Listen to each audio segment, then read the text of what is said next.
didn't think they could add another weapon to the game that fit my playstyle so well, but every day that I play with the Greatsword, the more that I fall in love with this weapon.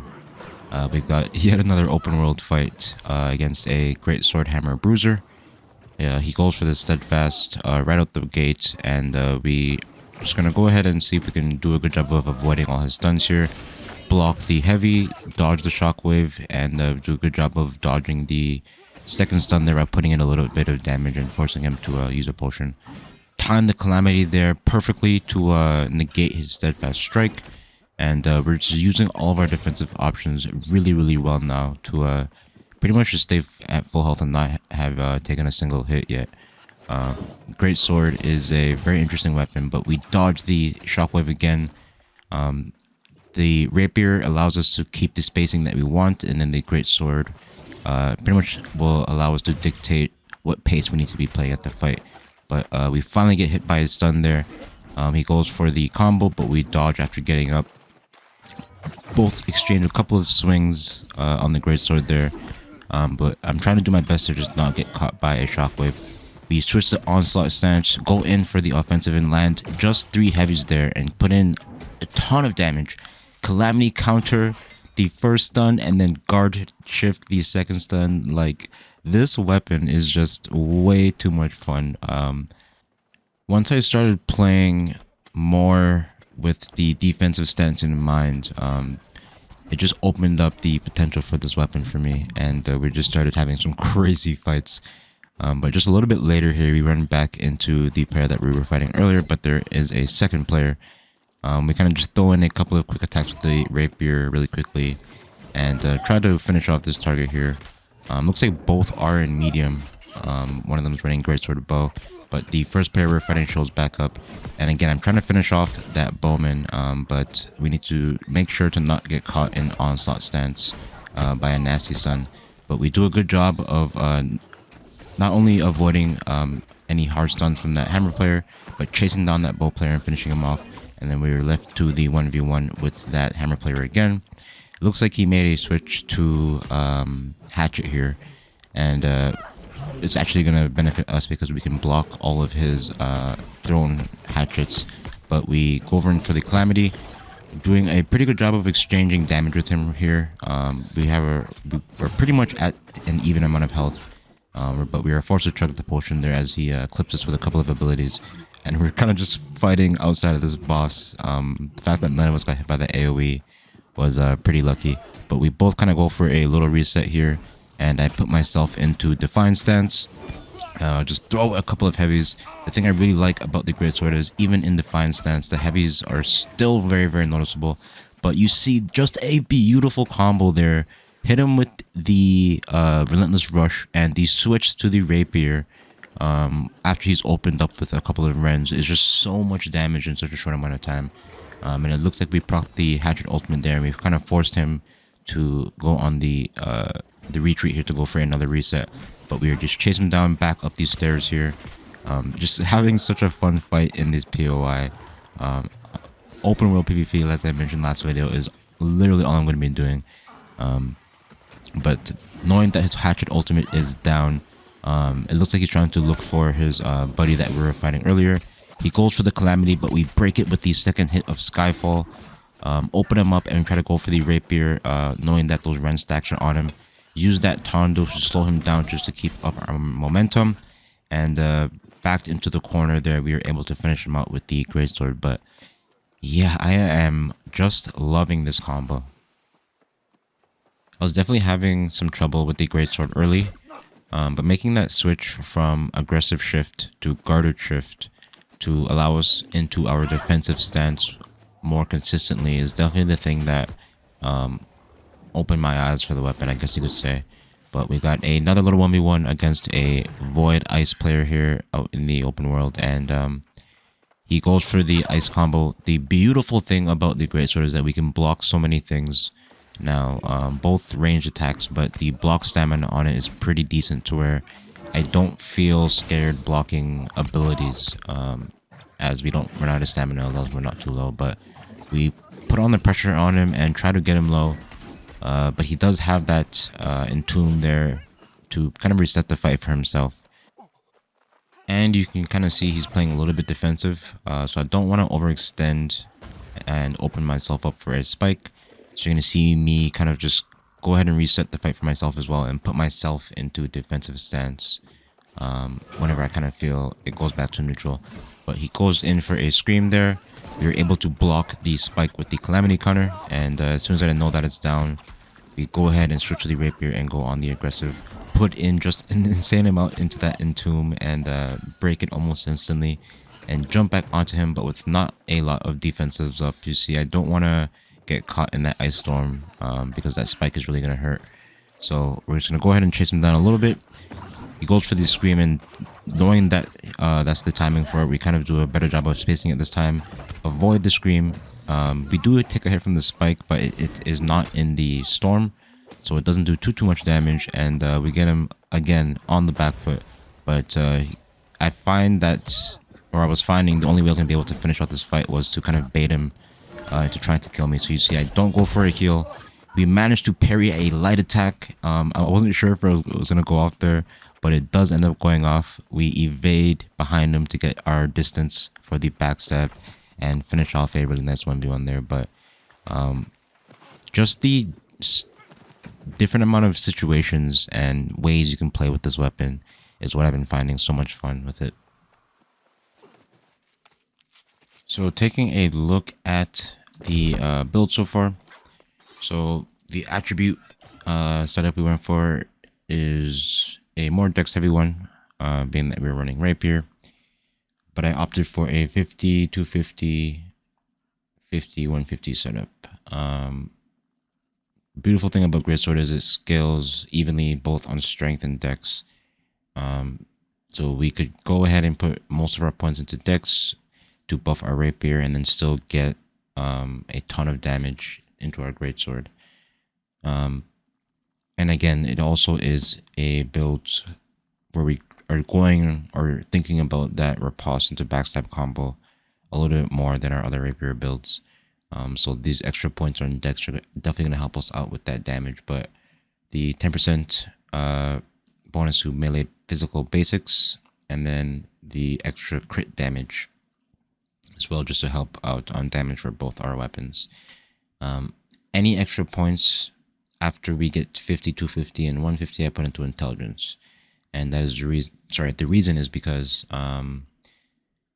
Rapier hits its diminishing returns, I think around like 150. It feels like it's 150 or 200. You hit your diminishing returns. So going for, let's say, a 300 or 350 dex build versus a 200 and then however much int is going to be more damage. That's because, as I mentioned, you just hit that diminishing return. So to get more damage on our Rapier, instead of putting the points into dex, putting them into intelligence will give us more of that damage. Now, as for the builds, what I've been going for so far, we've almost got our Greatsword maxed out finally, but this is the setup that I've been kind of trying to go for as I've been leveling up the Greatsword. A more offensive heavy setup, but we still get a ton of defensive utility from the Greatsword, which is really nice. We went for, the idea behind the just abilities that I went for is we're running the Greatsword with Rapier, and I wanted to go for things that we normally don't have access to on a Dex Rapier build. So the first being Skyward Slash, and Skyward Slash gives us a ton of those things. So first off, it staggers the targets, and it's actually a really brutal stagger.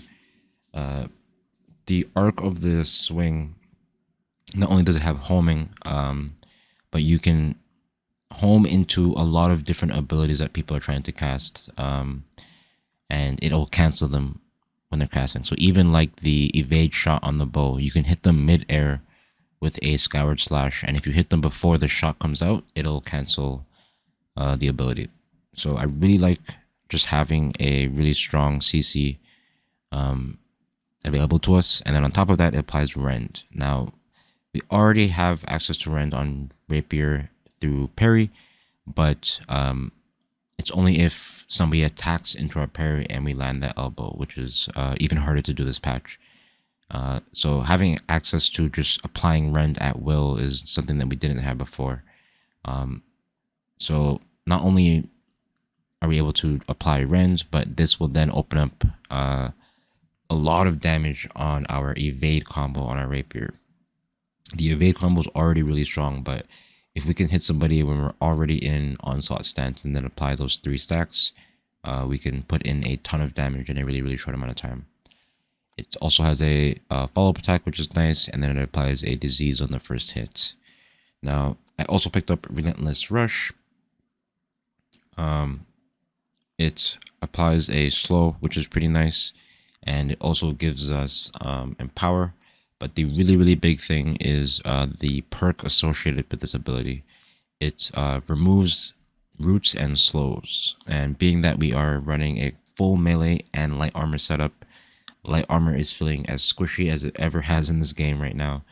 So we definitely needed some way of just keeping us mobile. So this ability is going to come in clutch for just keeping us moving around on the battlefield. But as for the perks, we've gone for Heavy Blade, just to make those heavies a little bit more chunkier.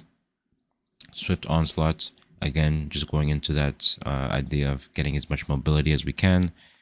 Critical Comeback, just an amazing ability. We get both stam and health regen per second. Step and Strike, another just really good ability to buff our damage and open up combos.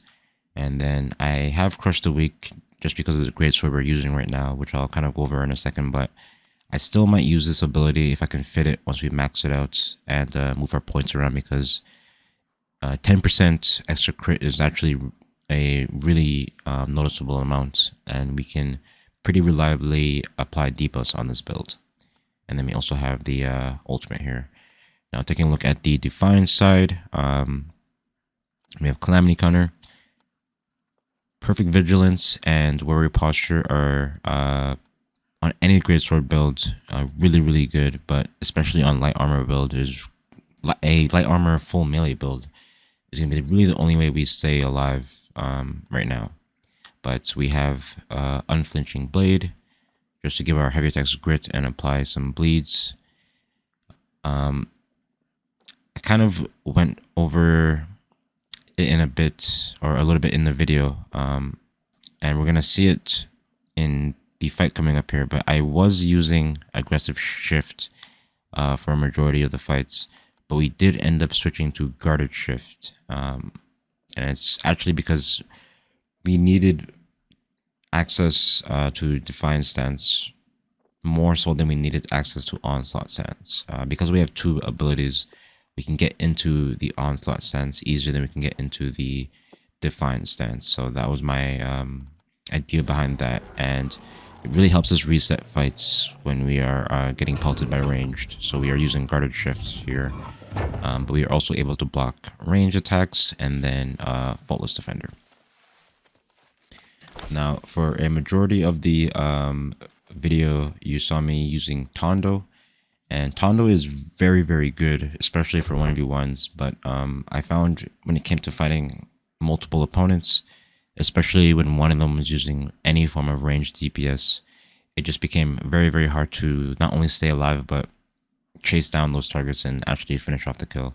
So we went back over to Flesh, and we're gonna take a look at a fight here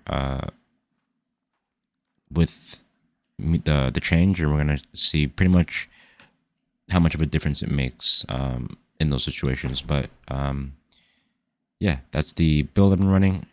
On my rapier, I have Keen Rogue and Sending Riposte. Finally picked up Energizing Counter, and then we have Trenchant Crits on our Greatsword.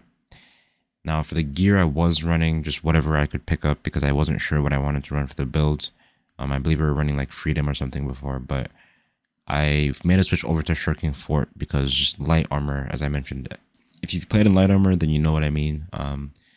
It hurts right now, so we made a switch over to Shirking Fort to see how that feels. So we've got Shirking Fort, Relentless Freedom, which I didn't have for pretty much all those fights up until today. Another Shirking Fort on our gloves, Shirking Fort and Shirking Energy.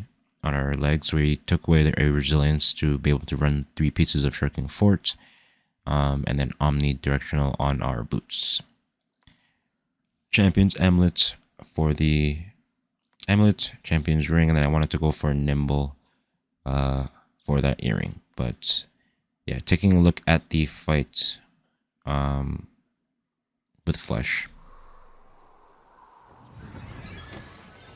So it was these situations with no real line of sight against multiple opponents where one was using a range setup where I found an issue without Flesh. And you can see Flesh is the thing that allows us to close the distance so much more cleaner. We were able to do it with Relentless Rush, but it was our only source. So you see, we were able to pretty much lock down that rifle player way easier than it would have taken us before, where we would have had to been chasing him around. And then we jump onto the Greatsword Hatcher player, but the Dex player does respawn back at the camp and just pelting us again with shots. Again, we close the distance with Flesh, and then we can also use that Relentless Rush to keep up the chase and aid in our momentum. But we get taken out as we didn't reset well enough, knowing that he would respawn right there at that camp, and we get taken out. But knowing that there's at least a couple of greens around, we're gonna play with that in mind.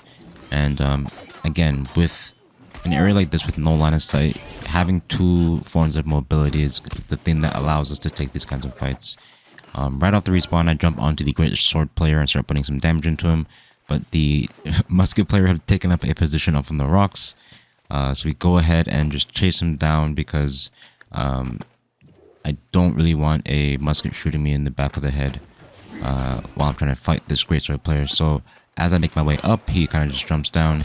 But with Flesh, we are able to close that distance a lot faster, put in just a ridiculous amount of damage into him, finish him off rather quickly, and then we're left to the Greatsword player. But again, knowing that his respawn is right there and there could be possibly more, we're going to not allow ourselves to get as out of options as before. But we are doing a really good job of winning this 1v1 with the Greatsword player.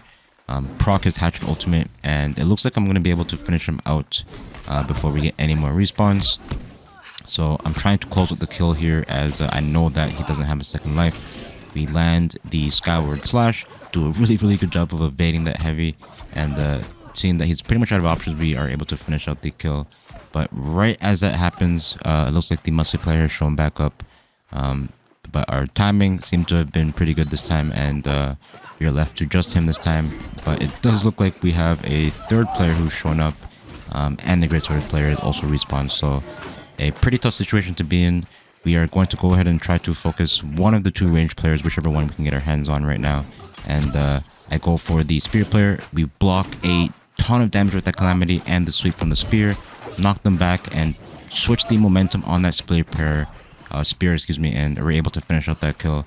And it looks like the musket player has gone back up to take another position on the rocks here. So we go ahead and again just chase him back up onto the rocks. I'm pretty confident in being able to chase people down now that we have 2 mobility abilities. But we land the Relentless Rush, which applies the slow, puts us into onslaught, and we again just are able to put in just a ridiculous amount of damage into this light armored Dex player to finish him off, and then we again are left to the Greatsword player. But knowing that these two are going to be respawning, I am finding it pretty difficult to find a situation where we get just a full win here, as they're going to just keep respawning. So we again are going to go ahead and try to go for these 2 ranged players, as they are my priority. And we go again for this bow player. I need to just try and go ahead and not get caught by too much damage or a hard stun like that. We just barely avoid the sweep from the spear. And I try to see if I can just keep moving and not get caught and bogged down right now, because that's going to be the thing that kills us. Finally, though, we do get caught as we try to go for the Skyward Slash on the Greatsword player as we're out of options. But a fight like that was not something that was possible before with our previous setup. So yeah, that's probably going to be the direction we go, switching out Tondo for Flesh. But As always, thank you guys so much for watching the video, and have a great day.